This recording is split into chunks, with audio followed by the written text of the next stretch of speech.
Imagine your team's star player is sidelined days before the biggest tournament in your game's history. Sure, the roster has a solid backbone, and there are other players who can pop off, but it's hard to imagine them going the distance without that added star power.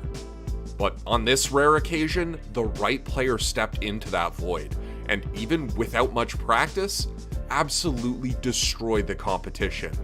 Hell, if what we saw from Sentinels this past weekend was any indication, they might look even better with the replacement. That's why we have to talk about TenZ.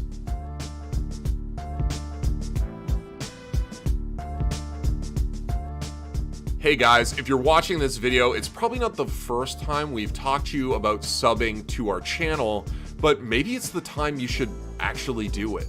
We're on the road to 2 million subs and we need your help to get there, so why don't you hit that subscribe button, ring the notification bell, and let us know in the comments below what kind of stories you're keeping an eye on. Maybe we could talk about them in a future Don't At Me. Okay, so if you're not familiar with TenZ, here's a quick refresher. He played CSGO and eventually earned his big shot with Cloud9 in that game, but after only a few months on the roster, he was benched. But make no mistake, he had a rep as an aim god, a phenom. After becoming the organization's first Valorant player, TenZ showed off some crazy skills with Cloud9 Blue.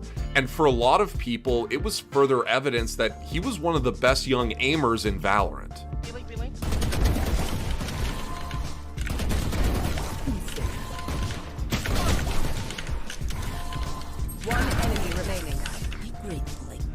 But that team didn't dominate the limited slate of events available during the Ignition Series era, and it mostly became known for his strong play, sometimes sardonically labeled TenZ and Friends. Whether you agree with that moniker or not, TenZ was clearly an important part of this roster.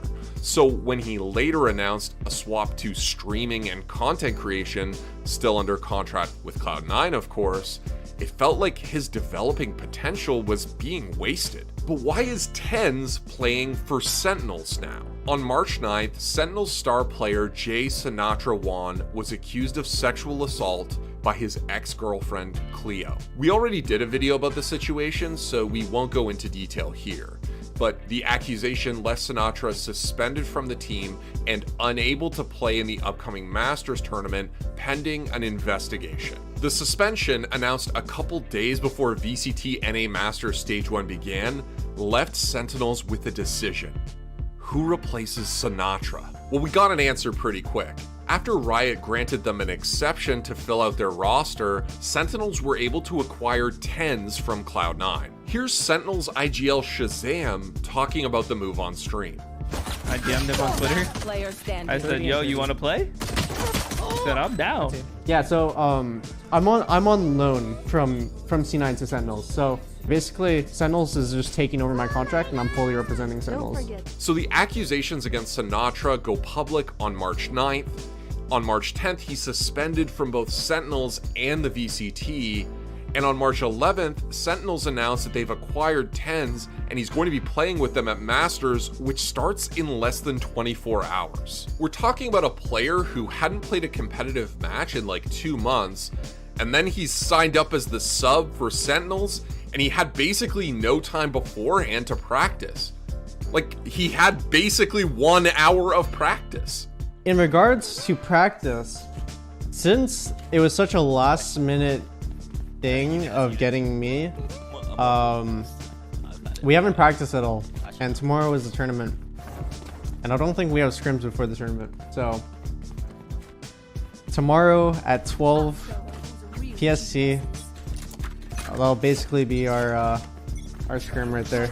And keep in mind, this is right before the biggest tournament for NA yet, and Sentinels were probably considered favorites by many, at least top 2 by most. There were obviously still questions about the roster.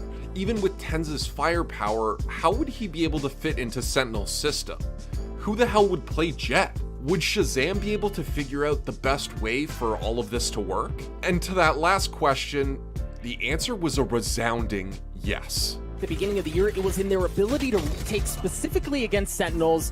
But now that TenZ is in the fold, I don't know that you're going to be nearly as effective as you were before. The ace is stolen, but it doesn't matter. Sentinels hold fast. Against LG, the team found their footing with big performances from both Sick and TenZ. On map 3, TenZ was absolutely off the chain, going 27, 15, and 9 with a 275 average damage per round. And listen, if you thought TenZ was done with content creation for the moment, you're wrong, because he gave us some pretty good clips. He's got the frenzy, and he's got a kill. Man, all up in Moose's face, and he's getting a jumping one as well on the beat. I said this the first time I called TenZ. This is his world, and we're just living in it. He's got 4. He's going hunting for the ace. Let him off the leash. He's digging it. It was clear that TenZ had found his stride by the end of this series, and it's kind of funny because he later admitted that he played that first map with a comically high sensitivity. But the real test would be 100 Thieves later that weekend.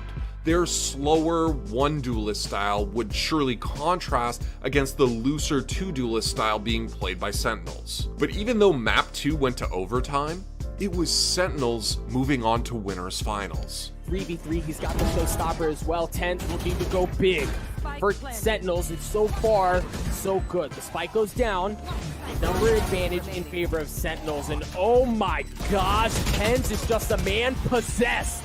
Dapper does it as well. And Sentinel's social media guy gave us one of the best post-series clapbacks ever. This is honestly a series that Sentinels, with their last-minute substitution, would have been forgiven for losing. But instead, their opponents are giving them props. Unfortunately, the same can't be said for 100 Thieves.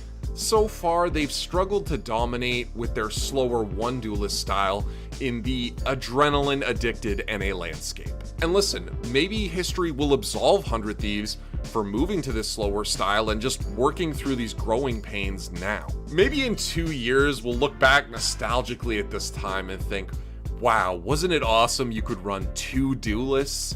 Wasn't it so cool that you could play Phoenix?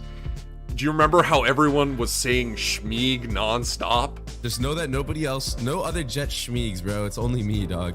I'm the only Jet that actually Schmeegs. Don't confuse playing good with Schmeeging.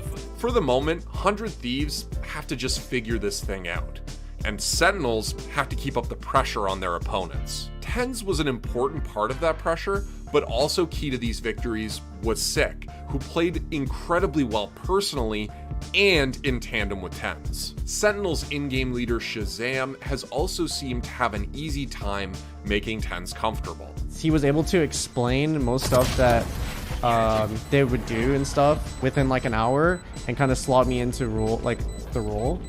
And then he was able to kind of like counter call against LG. He was able to get some good reads against 100 Thieves. He was getting some good reads. So Shaz's IGL ability is insane. Sentinel's future is still up in the air. But with TenZ on the roster, this team is demolishing some of the best teams in NA. At least against LG and 100 Thieves, this roster looks like it has the potential to win it all. These guys are incredibly fun to watch, and if TenZ ends up going back to content creation and streaming after this is all done, it'll be an unfortunate loss for the community. It's worth pointing out that TenZ confirmed on stream that he's on loan to Sentinels for at least the duration of Masters. I'm on loan from C9 to Sentinels, but the way the loan is working is like I'm fully under Sentinels for the duration.